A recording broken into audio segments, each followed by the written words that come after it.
الحمد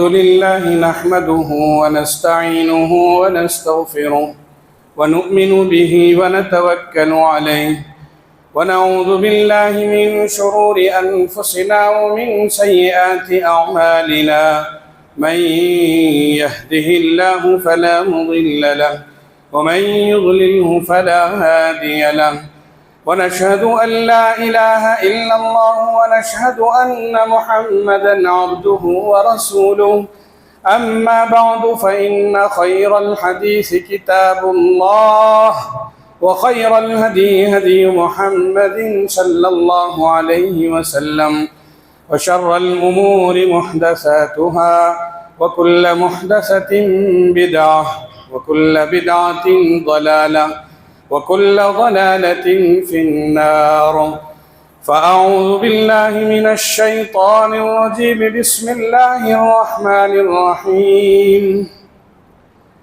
والبدن جعلناها لكم من شعائر الله لكم فيها خير فاذكروا اسم الله عليها صواف فإذا وجبت جنوبها فكلوا منها وأطعموا القانع والمعتر كذلك سخرناها لكم لعلكم تشكرون لن ينال الله لحومها ولا دماؤها ولكن يناله التقوى منكم كذلك سخرها لكم لتكبروا الله على ما هداكم ولعلكم تشكرون برادران ملت، معزز سامعین اور ملت اسلامیہ کے نوجوانوں، یہ ایام جس سے ہم گزر رہے ہیں اسلامی مہینوں کے حساب سے اسے ماہ ذی الحجہ کہا جاتا ہے، اور یہ مہینہ ہم سب جانتے ہیں عید قرباں کا مہینہ ہے۔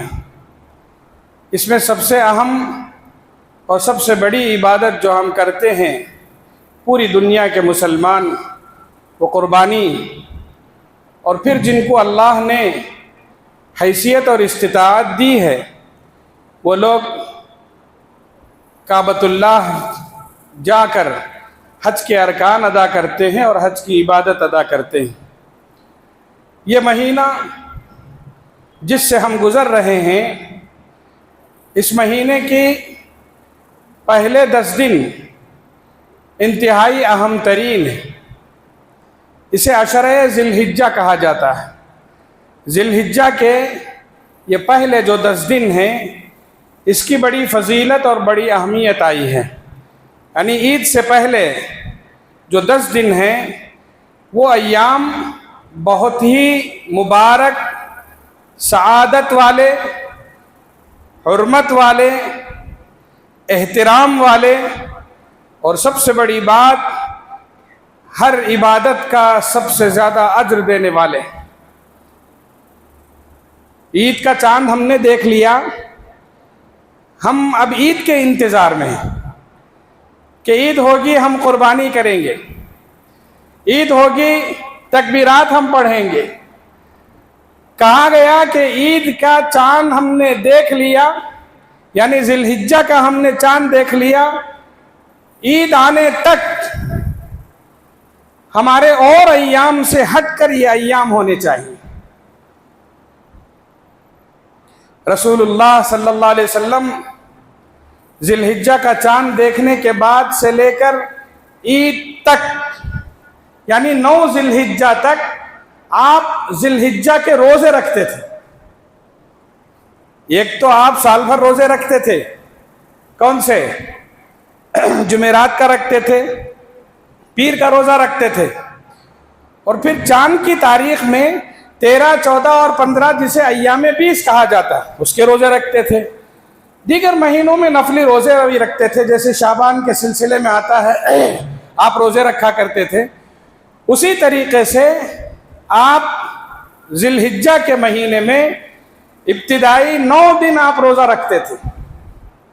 بہت سارے لوگوں میں ہم میں سے بہت سارے لوگوں کو پتہ ہے تھوڑی دیر کے لیے سوچ کر دیکھیں اس سنت پر ہم میں سے کتنے ہیں جو عمل کر رہے ہیں؟ ہم تو عید کے انتظار میں ہیں۔ رسول اللہ صلی اللہ علیہ وسلم نے فرمایا یہ 10 دن بڑے اہم ہیں۔ کیوں؟ قرآن نے ان 10 دنوں کی قسم کھائی ہے۔ اللہ نے اگر قسم کھائی ہے کسی چیز کا نام لے کر، اس کی تشریح میں مفسرین یہ لکھتے ہیں کہ جس چیز کو اللہ اہمیت دینا چاہتے ہیں اللہ اس کی قسم کھاتے ہیں۔ سورہ فجر پڑھی آپ، اس میں اللہ نے فجر کے وقت کی قسم کھائی ہے، والفجر ولیال عشر۔ یہ عشرہ ذی الحجہ کے 10 دن ہیں جس کی اللہ نے قسم کھا کر کہی کہ یہ 10 دن بڑے اہم دن ہیں۔ اس میں ہمیں بڑے احتیاط کے ساتھ زندگی گزارنی ہے۔ کرنا کیا ہے؟ پہلا کام تو یہ، رسول اللہ صلی اللہ علیہ وسلم ان 10 دنوں میں روزہ رکھا کرتے تھے۔ ہمیں بھی چاہیے کہ ہم روزہ رکھیں۔ اگر اب تک ہم نے نہیں رکھا ہے، کم سے کم عید کے آنے تک ابھی دن باقی ہیں، روزہ رکھیں۔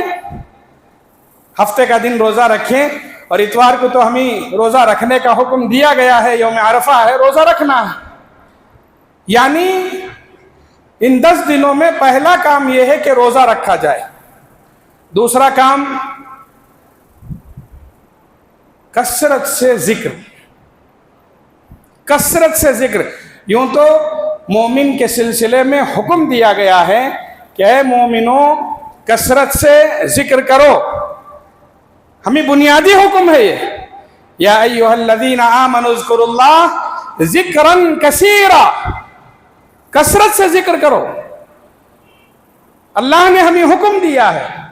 اور جو کثرت سے ذکر کرتے ہیں اللہ تعالیٰ نے ان کی تعریف بیان فرمائی ہے، ان المؤمنین والمؤمنات والمسلمین والمسلمات۔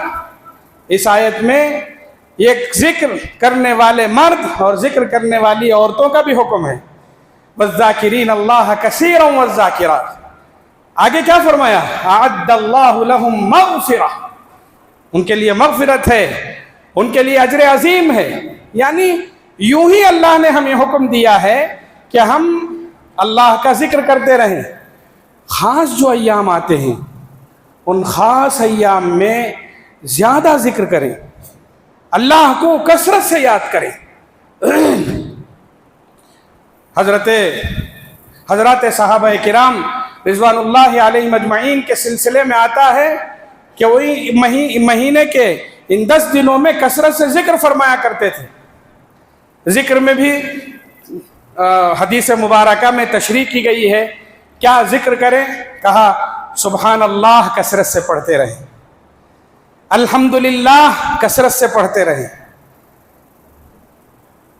لا الہ الا اللہ کثرت سے پڑھتے رہیں، جسے تسبیح، تحمید اور تہلیل کہا جاتا ہے۔ سبحان اللہ، الحمدللہ، لا الہ الا اللہ۔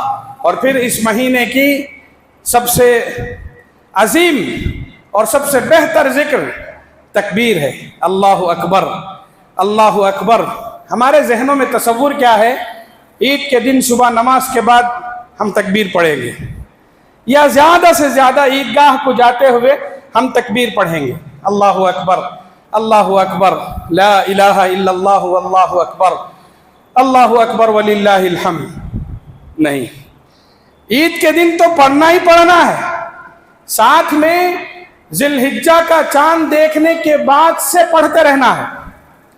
آپ ضروری نہیں کہ آپ گلیوں میں گھومتے گھومتے زور زور سے پڑھیں۔ ہاں، بعض صحابہ سے یہ چیز بھی منقول ہے، حضرت ابو ہریرہ، حضرت ابن عمر رضی اللہ تعالی عنہم، یہ سب کیا کرتے تھے؟ بازاروں میں جاتے تھے اور بازاروں میں گھوم گھوم کر تکبیرات پڑھتے تھے۔ صحابہ کرام کثرت سے جو ذکر کرتے تھے ان میں سے تکبیر ایسے بھی پڑھتے تھے۔ حضرت ابو ہریرہ بازار تشریف لے جاتے، وہاں بلند آواز سے تکبیر پڑھتے تھے۔ ابن عمر رضی اللہ تعالیٰ عنہ بلند آواز سے تکبیر پڑھتے تھے۔ حضرت عمر رضی اللہ تعالیٰ عنہ کے سلسلے میں بھی آتا ہے، خصوصاً ہمیں جو 9 ذی الحجہ کے بعد 13 ذی الحجہ کی شام تک تکبیرات پڑھنے کا حکم دیا گیا، صحابہ اس کی نمازوں کے بعد پابندی فرمایا کرتے تھے۔ صرف نمازوں کے بعد ہی پڑھنا نہیں ہے، یا صرف عیدگاہ کو جاتے ہوئے ہی پڑھنا نہیں ہے، یا صرف اب تو عیدگاہ سے واپس آنے کے بعد ہمارے پاس پڑھنے کا تصور بھی نہیں ہے، پڑھتے رہنا ہے کثرت سے۔ دیکھیے عید کا چاند ذی الحجہ کا چاند نظر آ گیا، اس کے بعد سے سبحان اللہ، الحمدللہ، لا الہ الا اللہ، اللہ اکبر، یہ ہماری زبانوں پر عادی ہونا چاہیے۔ ہم اگر اب تک ہم نے نہیں پڑھا ہے، اب پڑھنا شروع کر لیں، نماز کے بعد گھر جاتے جاتے پڑھ لیں، بیٹھے ہوئے ہیں سبحان اللہ سبحان اللہ۔ یہ وہ ذکر ہیں جس کو ایک بندہ مومن کو ہمیشہ پڑھتے رہنا ہے، اور خصوصاً ان مہینوں میں کثرت سے پڑھنے کی تاکید کی گئی ہے۔ روزے اگر ہم نے نہیں رکھے ہیں، عید تک 2-1 روزے رکھ لیں۔ ہم نے تسبیح اگر اب تک نہیں پڑھی ہے، پڑھ لیں، اور پھر اس کے بعد ان 9 دنوں کے روزے میں عرفے کا جو روزہ ہے وہ روزہ اور زیادہ اہمیت رکھتا ہے، نفل روزوں میں بڑا اہم مقام رکھتا ہے۔ اس روزے کو رکھنے کی عادت ڈالیں۔ عرفے کا روزہ اس قدر اہم ہے، رسول اللہ صلی اللہ علیہ وسلم نے ارشاد فرمایا کہ جو آدمی یہ روزہ رکھے گا اس کے 1 سال کے پچھلے اور 1 سال کے اگلے گناہ معاف کر دیے جائیں۔ یہ ہمارے گناہوں کے کفارے کا، یہ گناہوں کی معافی کا سبب ہے۔ اور آپ جانتے ہیں یہ جو 10 دن ہیں، عشرے جو ذی الحجہ جو کہلاتے ہیں، اس میں اللہ ہمیں سب سے زیادہ خوش ہو کر کیا انعام دیں گے؟ کہا اللہ سال کے مہینوں میں ان 10 دنوں میں بہت زیادہ بندوں کو جہنم کی آگ سے آزاد فرماتے ہیں۔ ہمارے جینے کا مقصد بھی کیا ہے؟ اللہ راضی ہو جائے، جنت مل جائے، جہنم سے ہم آزاد ہو جائیں۔ ربنا آتنا فی الدنیا حسنہ وفی الآخرۃ حسنہ وقنا عذاب النار۔ اللہ ہمیں دنیا میں اچھا رکھ، اللہ ہمیں آخرت میں اچھا بنا دے، بعد میں اللہ جہنم سے ہمیں بچا لے۔ عشرے ذی الحجہ میں اگر ہم نے سبحان اللہ کثرت سے پڑھ لیا، عشرے ذی الحجہ میں ہم نے اللہ اکبر پڑھ لیا، لا الہ الا اللہ پڑھ لیا، اللہ اکبر پڑھتے رہے، اللہ نے فرمایا آپ کی زبان سے نکلے ہوئے اللہ کے سلسلے میں تعریف کے کلمات آپ کو جہنم سے آزاد کریں۔ کیا یہ خوشخبری نہیں ہے؟ کیا یہ ہمارے لیے اللہ کی طرف سے رحمت نہیں ہے؟ ہمیں بڑی محنت نہیں کرنی ہے۔ آدمی بیٹھے بیٹھے کتنے گانے گنگنا لیتا، مجھے معاف فرمائیے، کتنے گانے گنگنا لیتا ہے، کتنے بے تکے الفاظ بول لیتا ہے، بیٹھے بیٹھے بے جا کسی کو کتنی گالیاں دے لیتا ہے، بیٹھے بیٹھے کسی کی کتنی غیبت کر لیتا ہے، بیٹھے بیٹھے بیکار کے قصے جھوٹی کہانیاں بول لیتا ہے۔ کیا اس سے بہتر یہ نہیں ہو سکتا کہ ہم 10 منٹ 5 منٹ وقت نکال کر سبحان اللہ سبحان اللہ سبحان اللہ سبحان اللہ پڑھتے رہیں؟ میں نے تفصیل سے آپ کے سامنے سبحان اللہ کی فضیلت بیان کی ہے، الحمدللہ کی میں نے فضیلت بیان کی۔ احادیث مبارکہ میں ان چھوٹے چھوٹے جملوں کی بڑی فضیلتیں ہیں۔ اس کے علاوہ ان دنوں اگر وہ ذکر ہم کرتے رہیں، اللہ ہمیں اور زیادہ اجر دیں گے، اور زیادہ ثواب عنایت فرمائیں گے، ہمیں اللہ جہنم سے آزاد فرمائیں گے۔ ان 10 دنوں کی خصوصیت یہ ہے کہ ہمیں جو نماز، روزہ، صدقہ اور خیرات، حج، ان سب کا جو اللہ نے ہمیں حکم دیا ہے، آپ دیکھیے ان 10 دنوں میں وہ سارے ارکان جمع ہو جا رہے ہیں۔ نماز ہمیں پڑھنا ہی پڑھنا ہے، ان 10 دنوں میں بھی ہم پڑھتے ہیں۔ روزہ کا حکم دیا گیا ہے، نفل روزے اس میں بھی رکھے جاتے ہیں۔ صدقہ اور خیرات ظاہر بات ہے ان دنوں اگر ہم نے کر لیا بڑا اجر و ثواب ہے. حج کی عبادت اسی مہینے میں ہے. ظاہر بات ہے روزہ زکوٰۃ، روزہ، حج، صدقہ و خیرات، نماز، یہ ساری عبادتیں ان 10 دنوں میں جمع ہو جاتی ہیں جو اور دنوں میں جمع نہیں ہوتی. ان دنوں کی بڑی فضیلت ہے. گزرے دن گزر گئے، کم سے کم آنے والے دنوں میں ہم ان دنوں کی قدر کریں. اللہ جہنم سے آزاد فرمائیں گے. دراصل ہمارے ذہن میں جہنم سے ڈرنے کا جو تصور ہونا چاہیے اصل میں وہ نہیں ہے. آگ، اس کی لپیٹیں، اس کی گرمی، اس کی شدت، اللہ اکبر، ہم سوچ بھی نہیں سکتے. جہنم کا تصور کرنے کا اللہ نے حکم دیا ہے.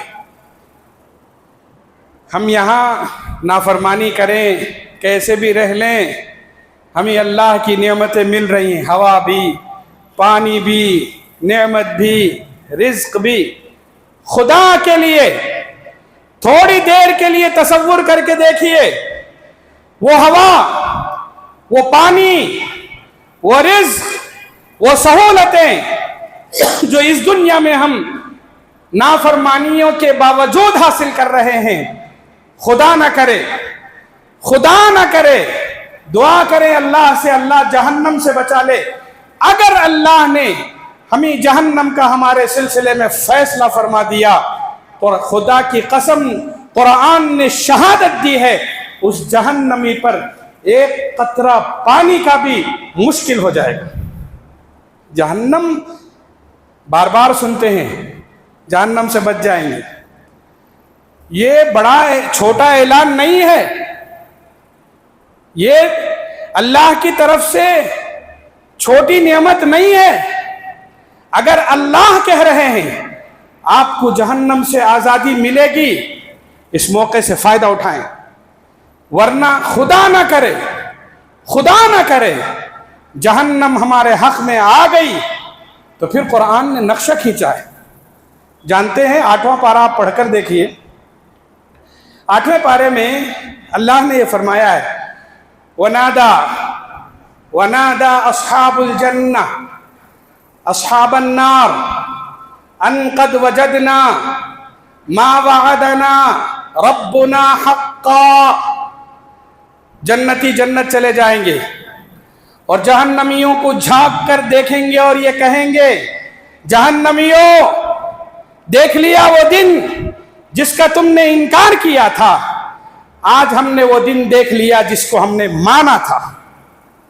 جہنمی خوش ہوں گے، جنتی خوش ہوں گے اور کہیں گے اللہ نے ہمیں وہ دیا جس کی ہمیں توقع تھی، جس کی رحمت سے ہم امید رکھتے تھے. ان قد وجدنا ما وعدنا ربنا حقا فهل وجدتم ما وعد ربكم حقا. دیکھ لیا آج وہ دن. جب بات چیت ہو رہی ہوگی اس درمیان جہنمی بھی جنتیوں سے بات کریں گے. جانتے ہیں وَنَادَى أَصْحَابُ النَّارِ أَصْحَابَ الْجَنَّةِ أَنْ أَفِيضُوا عَلَيْنَا مِنَ الْمَاءِ أَوْ مِمَّا رَزَقَكُمُ اللَّهُ.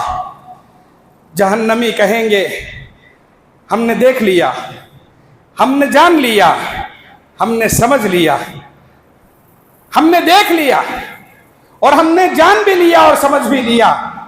جو کچھ ہم نے دنیا میں سنا تھا کہ جہنم ایسی ہوگی، ایسی ہوگی، ایسی ہوگی، آج ویسے ہی ہے. آج ہم قطرہ قطرہ پانی کے لیے ترس رہے، آج ہم قطرہ قطرہ پانی کے لیے ترس رہے ہیں. جہنمی کہیں گے ہم جانتے ہیں تمہارے پاس جنت وسیع و عریض زمین تمہارے پاس ہے، ہم جانتے ہیں وہاں محلات تمہارے پاس ہیں، ہم جانتے ہیں وہاں جنت کے نہریں تمہارے قدموں تلے بہہ رہی ہیں، دودھ بھی ہے، شہد بھی ہے، ہر چیز تمہارے سامنے ہے. مگر کوئی چیز ہمیں نہیں چاہیے. آج ہمیں صرف ایک چیز کی خواہش ہے. کیا؟ کہا پیاس بہت زیادہ لگ رہی ہے. ہم یہ نہیں مانگ رہے ہیں کہ تم جنت کی نعمتیں ہمیں دے دو، پیاس شدت کی لگ رہی ہے، اللہ نے تمہیں جو پانی دیا ہے اس پانی میں سے چند قطرے ہمارے منہ میں ٹپکا دو۔ قرآن کے الفاظ غور کر کے دیکھیے، انفیض علینا من الماء، پانی نہیں، پانی کے چند قطرے ہمارے منہ میں ٹپکا دو۔ ترس، تڑپ، ان کی بے قراری، ان کی بے چینی آپ دیکھیے۔ ونادى اصحاب النار اصحاب الجنہ ان افیضوا علینا من الماء، پانی کے چند قطرے۔ سبحان اللہ، کیا بے بسی ہوگی، کس قدر بے بسی کی زندگی ہوگی، آپ تصور کر کے دیکھیے۔ کیا کہیں گے جنتی جب یہ جنتیوں سے پانی کے چند قطرے مانگیں گے؟ افیضوا علینا من الماء او مما رزقکم اللہ، قالوا ان اللہ حرمہما علی الکافرین، اللہ نے ہمیں حکم دیا ہے کہ ان کفار اور مشرکین، نافرمان اور بغاوت پسند لوگوں کو پانی بھی نہ ملے، حرام ہے تمہارے لیے۔ کیوں؟ الذین اتخذوا دینہم لہوا ولعبا، دین کو تو تم نے مذاق بنا رکھا تھا، تعلیمات الہیہ کا تو تم نے مذاق بنا رکھا تھا، اللہ کے احکامات پر عمل کرنا تمہارے لیے بوجھ تھا، اللہ کی حمد، اس کی ثنا، اس کی بزرگی بیان کرنا تمہارے لیے بوجھ تھا، عبادات الہیہ کو ادا کرنا تمہارے لیے بوجھ تھا، تم نے تو دین کا مذاق اڑا رکھا تھا، نہیں دیا جا سکتا۔ اللہ اکبر، تصور کر کے دیکھیں، پانی کے چند قطرے نہیں مل رہے۔ وہاں ایک داروغہ جہنم ہوتا ہے جس کا نام خود قرآن کے الفاظ کے مطابق مالک، احادیث میں کہا گیا ہے داروغہ جہنم، اس کا نام مالک ہوگا۔ جہنمی جب جنتیوں سے مایوس ہو جائیں گے اس وقت داروغہ جہنم سے کہیں گے یا مالک لیقضی علینا ربک، قرآن میں آتا ہے کہ ان کو جلاتا رہیں گے، گرمی کی شدت، سونے کے لیے آگ کا بستر، کھانے کے لیے کانٹے دار درخت۔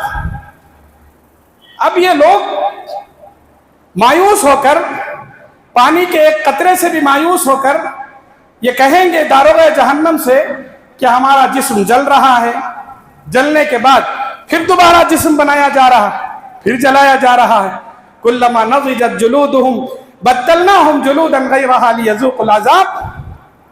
ہم تو تڑپ گئے ہیں، سسک رہے ہیں، بلک رہے ہیں کہ اے مالک، اے داروغہ جہنم، ذرا جا کر اپنے رب سے کہو، اپنے رب سے جا کر کہو کہ ہمیں مارنا ہی ہے، ہمیں سزا دینی ہی ہے، ہمیں تڑپانا اور سسکانا ہی ہے، ایک مرتبہ کافی ہے، ایک مرتبہ میں مار دو، جلانا ہے تو ایک مرتبہ میں جلا دو، مارنا ہی تو ایک مرتبہ میں، یا مالک لیقضی علینا ربک۔ داروغہ جہنم کہیں گے نہیں، میں نہیں جا سکتا اپنے رب کے پاس، تمہاری سفارش لے کر نہیں جا سکتا، انکم ماکثون، تمہیں تڑپنا ہے، تمہیں سسکنا ہے، تمہیں بلکنا ہے، تمہیں جو کرنا ہے وہ یہی کرنا ہے۔ کیوں؟ اس لیے کہ یہ جہنم اب تمہارا مقدر بن چکا ہے۔ تب وہ کہیں گے کم سے کم ہم نے ان سے پانی مانگا تھا، تم تو پلا دو۔ داروغہ جہنم اللہ سے کہیں گے اللہ یہ بار بار پانی مانگ رہے ہیں، ان کو پلا دیں۔ اللہ کہیں گے پلا دو، پلا دو۔ فرشتے پوچھیں گے، داروغہ جہنم پوچھے گا اللہ کیا پلائیں؟ پانی تو آپ نے منع کر رکھا ہے، کہا ان کے جسموں سے نکلنے والی پیپ ان کو پلاؤ۔ کغلی الحمیم، کغلی الحمیم، ان کے جسم سے نکلے گا جو پانی جہنم کی آگ سے، یہ خون، یہ رشتہ ہوا خون اور یہ پیپ انہی کو پلاؤ۔ سبحان اللہ۔ جانتے ہیں جس دنیا میں رہ کر ہم پانی، ہوا، دنیا کی ساری نعمتوں سے لطف اندوز ہو رہے ہیں۔ ایسے موقع پر اللہ ہم سے کہہ رہے ہیں کہ بار بار آپ کی زندگی میں وہ دن آنے والے ہیں جو آپ کے تھوڑے سے ذکر کی وجہ سے اللہ کی رحمتیں برسائیں گے، اور رحمتیں بھی کیسی کہ آپ کو اللہ جہنم سے آزاد کریں گے۔ اذالک خیر نزلا ام شجرۃ الزقوم، قرآن نے کہا، سورہ صافات آپ پڑھیے، سورہ صافات کے درمیانی حصے میں اللہ نے نعمتیں بیان کی ہیں، جنت کی نعمتیں، محلات، حور و قصور سب بیان کیے ہیں۔ ایک حصہ بیان کرنے کے بعد اللہ نے اسی حصے میں فرمایا آپ کو کیا چاہیے؟ یہ جنت چاہیے؟ اذالک خیر نزلا، یہ مہمان نوازی چاہیے؟ ام شجرۃ الزقوم، اللہ نے جہنم کی چیزوں میں سے ایک چیز کا ذکر فرمایا، یہ نعمتیں چاہیے یا شجر زقوم چاہیے؟ کیا ہے؟ کانٹے دار درخت۔ قرآن نے دوسری جگہ پر اس کا نقشہ کھینچا، ان شجرۃ الزقوم طعام الاثیم، یہ شجر زقوم گنہگاروں کی غذا ہے، گنہگاروں کا کھانا ہے۔ ان شجرۃ الزقوم طعام الاثیم کالمہل یغلی فی البطون کغلی الحمیم۔ قرآن نے کہا اذالک خیر نزلا ام شجرۃ الزقوم انا جعلناها فتنة للظالمین انها شجرۃ تخرج فی اصل الجحیم طلعها كأنه رؤوس الشیاطین۔ قرآن نے کہا جانتے ہو شجر زقوم کیا ہے؟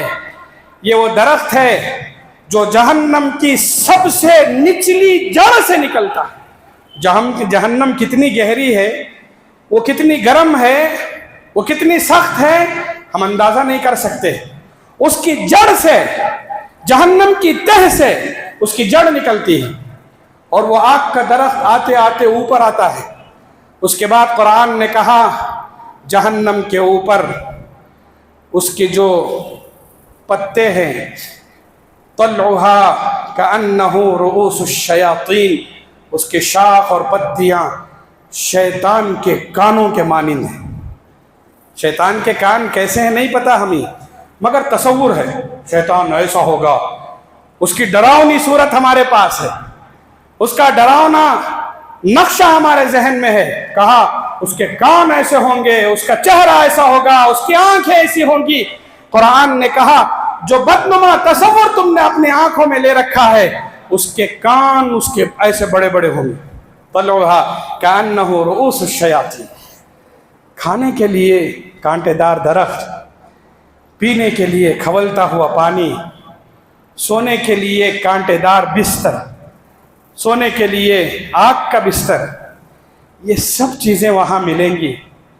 اللہ نے کہا وہ چاہیے یا جنت کی نعمتیں جس کے بارے میں کسی آنکھ نے نہیں سنا، کسی کان نے نہیں سنا، کسی آنکھ نے نہیں دیکھا، کسی دماغ نے نہیں سمجھا، ایسی نعمتیں جن کے بارے میں تم تصور بھی نہیں کر سکتے۔ جنت کی نعمتیں ویسی ہیں، وہاں کے محلات ویسے ہیں۔ جنت ملے گی، جہنم سے آزادی ملے گی، اس کے لیے اللہ نے سب سے پہلے تو زندگی دی ہے۔ اس زندگی سے فائدہ اٹھائیں، اور اسی زندگی میں اللہ موقع نصیب فرماتے ہیں، خاص موقع۔ پچھلے مہینوں رمضان آیا گیا، شوال کے بعد ذی القعدہ، ذی الحجہ کا مہینہ آیا، 10 دن آئے۔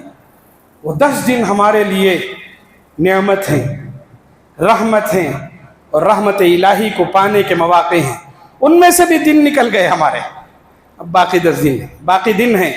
ان دنوں میں ہمیں کم سے کم اللہ کو یاد کرنے کی کوشش کرنے کی ضرورت ہے، اللہ کی رحمتوں کو یاد کرنے کی ضرورت ہے۔ جیسے میں نے کہا زیادہ کرنے کی ضرورت نہیں ہے، چلتے پھرتے اٹھتے بیٹھتے جاگتے آپ سبحان اللہ، الحمدللہ، لا الہ الا اللہ کسے یاد نہیں ہے؟ کسے یاد نہیں ہے؟ سب کو یاد ہے، بس توفیق کی ضرورت ہے۔ آپ یہاں سے اٹھتے ہوئے اللہ سے توفیق طلب کر لیجیے، اللہ مجھے عید تک یا ان دنوں ان مہینوں ہمیں تیرے ذکر کی توفیق عطا فرما دے۔ انشاءاللہ گھر جاتے جاتے پتہ نہیں آپ کتنی مرتبہ پڑھ لیں گے، بیٹھے بیٹھے پتہ نہیں کتنی مرتبہ پڑھ لیں گے۔ سبحان اللہ پڑھنا کیا مشکل ہے، الحمدللہ پڑھنا کیا مشکل ہے، لا الہ الا اللہ پڑھنا کیا مشکل ہے۔ اور پھر اس مہینے کی خاص تکبیر، اللہ اکبر اللہ اکبر لا الہ الا اللہ واللہ اکبر اللہ اکبر وللہ الحمد پڑھتے رہیں۔ یہ پڑھنا ہمارے لیے اجر کا باعث ہے۔ کیا ہے اس میں؟ اس میں اللہ کی تعریف ہے، اللہ تو ہی بڑا ہے، میں کچھ نہیں، میں کچھ نہیں، میرے پاس لاکھوں کروڑوں پیسے ہوں گے تو بھی میں کچھ نہیں، میرے پاس کوٹھیاں ہوں گی تو بھی کچھ نہیں، میں جو کچھ ہوں وہ تیرے فضل، تیرے کرم، تیرے رحم پر ہوں، بس تیری مدد چاہیے۔ اللہ اکبر اللہ اکبر لا الہ الا اللہ واللہ اکبر اللہ اکبر وللہ الحمد۔ ہم اپنی عاجزی، اپنی انکساری اللہ کے سامنے بیان کرتے رہیں۔ اور پھر اس مہینے کی سب سے اہم جو عبادت ہے وہ قربانی ہے۔ قربانی کے سلسلے میں ہم تفصیلات بار بار سنتے ہیں۔ قربانی بڑی اہم چیز ہے۔ سورہ کوثر چھوٹی سی سورت ہے، سب کو یاد ہے، انا اعطیناک الکوثر فصل لربک وانحر ان شانئک هو الابتر۔ اس میں رسول اللہ صلی اللہ علیہ وسلم کی شان اور ان کی عظمت کو بیان کیا گیا ہے۔ پھر آپ ہی کو حکم دیا گیا کہ آپ نماز پڑھیے اور قربانی کیجیے۔ مفسرین یہاں کہتے ہیں قربانی کو نماز کے ساتھ جوڑ کر اللہ نے قربانی کی اہمیت بیان فرمائی ہے، کیونکہ عبادات میں اہم عبادت نماز ہے، اور یہ نماز اللہ کی وحدانیت کا سب سے بڑا مظہر ہے۔ بندہ سر جھکا کر اللہ سے یہ کہتا ہے، اللہ تو بڑا ہے، میں تیرے ہی سامنے، تجھے کے سامنے سر جھکاتا ہوں۔ اسی طریقے سے قربانی کر کے اللہ کے سامنے بندہ یہ کہتا ہے، اللہ یہ قربانی میں صرف تیرے لیے کر رہا ہوں۔ ان صلاتی ونسکی ومحیای ومماتی للہ رب العالمین۔ نماز اللہ کے لیے، قربانی اللہ کے لیے، ہمارا جینا اور مرنا اللہ کے لیے۔ قربانی کی اہمیت احادیث مبارکہ میں بڑی بیان کی گئی ہے۔ اس سے بڑی اہمیت ہم کیا کہہ سکتے ہیں؟ رسول اللہ صلی اللہ علیہ وسلم ہر سال قربانی دیا کرتے تھے۔ آپ کا یہ عمل ہمارے لیے کافی ہے کہ آپ علیہ الصلاۃ والسلام کی سنت کو ہم زندہ رکھیں۔ حضرت ابراہیم علیہ الصلاۃ والسلام نے اپنے بچے کی قربانی پیش کر کے دنیا کے سامنے اپنے اللہ کی اطاعت اور فرمانبرداری کا جو اعلیٰ مظہر پیش کیا تھا، رسول اللہ صلی اللہ علیہ وسلم نے حکم الہی سے اسے جاری رکھا، اور آپ زندگی بھر اس عمل کو جاری کیا۔ آپ ہمیشہ قربانی کرتے رہے، اور قربانی کے اس عمل میں آپ علیہ الصلاۃ والسلام کی ایک چیز جو ظاہر ہو کر ابھر کر نکلی وہ یہ کہ اللہ میں قربانی پیش کر رہا ہوں، یہ قربانی میری طرف سے بھی ہے اور میری امت کے ان لوگوں کی طرف سے بھی ہے جو چاہتے ہیں کہ قربانی دیں مگر ان کے پاس پیسے نہیں۔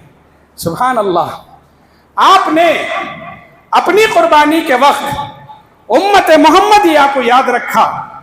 آپ کے تشریف لے جانے کے بعد آپ نے جو عمل بڑے شوق سے دنیا میں کیا، اس عمل کو ہمارا فرض ہے کہ ہم جگاتے رہیں، ہم اس عمل کو کرتے رہیں۔ اور سب سے بڑی بات، ہم چھوٹے سے 2-3 جانور قربان کر دیں تو ہمارا سینہ چوڑا ہو جاتا ہے، گردن فخر سے اونچی اٹھ جاتی ہے۔ ہم یہ کہتے ہیں میں نے 2 جانور ذبح کیے، میں نے بڑا اونٹ ذبح کیا، اور آج کل بازار میں بڑے بڑے جانور آتے ہیں، بڑے فخر سے ہم انہی گلیوں میں پھراتے ہیں۔